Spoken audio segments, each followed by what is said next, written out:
নির্বাচন কমিশনের কিছু কিছু লোক বলতেছে নির্বাচন রেজাল্ট দিতে 3 দিন সময় লাগবে। কেন ভাই? সারা জীবন নির্বাচন হলো, 4 5 এমপি হলাম, সকালে ভোট দেওয়া শুরু হয়েছে, সন্ধ্যার সময় রেজাল্ট নিয়ে ঘরে ফিরেছি। আর আপনারা বলছেন 3 দিন লাগবে কেন? কাকে জিতাতে চান? আমি জানতে চাই তারা কাকে জিতাতে চায়। নির্বাচন কমিশনে এবং সরকারে এখনো কিছু কিছু লোক ভাবতে পেরে বসে আছে, যারা এই দেশের স্বাধীনতা, সার্বভৌমত্ব, বাক স্বাধীনতা, গণতন্ত্র তাকে প্রলম্বিত করতে চায়। আমাদের সেই লোকগুলোকে বাছাই করতে হবে, এখন থেকে তাদের কিন্তু ব্যবস্থা নিতে হবে। আমি সরকারকে অনুরোধ জানাবো, যারা এমন কথা বলেন এর পিছনে কি উদ্দেশ্য আছে সেটা দয়া করে আপনাকে বের করবেন।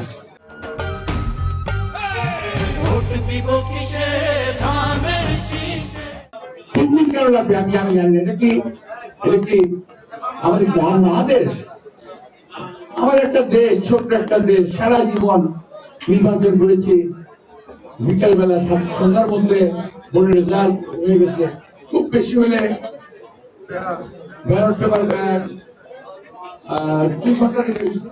2 ঘন্টা ম্যাক্সিমাম।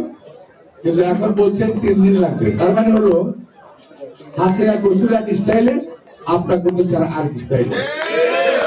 আমার বক্তব্যটা দয়া করে রেকর্ড করে রাখবেন, কথা রাস্তায় বলছি। যদি 3 দিনে তারা ভোটের রেজাল্ট দিয়ে যায়, যদি 24 ঘন্টা তো নয়, 12 ঘন্টার বেশি দেরি করে, তাহলে বুঝতে হবে তাদের ভিতরে অসৎ কোন উদ্দেশ্য আছে। আমরা কোন অসৎ উদ্দেশ্যকে প্রশ্রয় আমরা দেব না। দরকার পড়লে নির্বাচনের আগেই আমরা আন্দোলন করে তুলব। কোন রকম অসত্যতা, কোন রকম ফাইজলামের কারণে এই দেশের মানুষের অর্জিত গণতান্ত্রিক অধিকারকে আমরা কারো হাতে ভুলুণ্ঠিত হতে দেব না, কোন আমলার হাতে ভুলুণ্ঠিত হতে দেব না। আমার কথা শুনলাম আমি 3 দিন পরে রেজাল্ট দেবে, তো এটাকে আমরা কখনোই মেনে নেব না। আমরা রেজাল্ট চাই যখন একটা তখন না, রেজাল্ট নিয়ে কাগজটা হাতে নিয়ে ঘরে ফিরবো, ঘোষণা তখন আমরা এলাকার ভিতরে শুনবো। ঘোষণা না দিয়ে কোন এজেন্ট ঘরে ফিরবে না। আমাদের পোলিং এজেন্ট ওখানে অবস্থান নেবে ঘোষণার আগ পর্যন্ত, মাটি কামড় দিয়ে আমরা করে থাকবো। আমাদের পোলিং এজেন্টদেরকে এবার শক্ত হতে হবে, সত্যি ভূমিকা নিতে হবে। কারণ আপনাদের বুঝতে হবে যে বিএনপির বিরুদ্ধে এখন পর্যন্ত ষড়যন্ত্র বন্ধ হয় নাই। আপনারা দেখেছেন ঢাকা 8 আসনে নির্বাচন হচ্ছে বাংলাদেশে, আর কোথাও হচ্ছে বলে আমার মনে হয় না। আমি একটা অবস্থা তৈরি করছি, তাই না? কারণটা কি?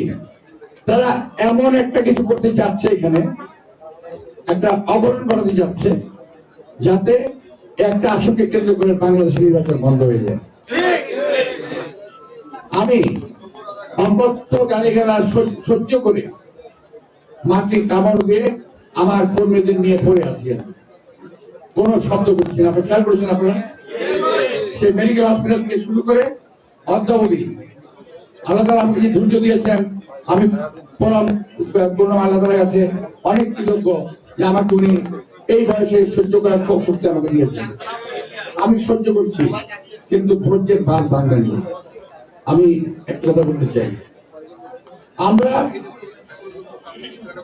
একটা পরিচ্ছন্ন নির্বাচনে বিশ্বাসী এবং পরিচ্ছন্ন নির্বাচন করতে চাই।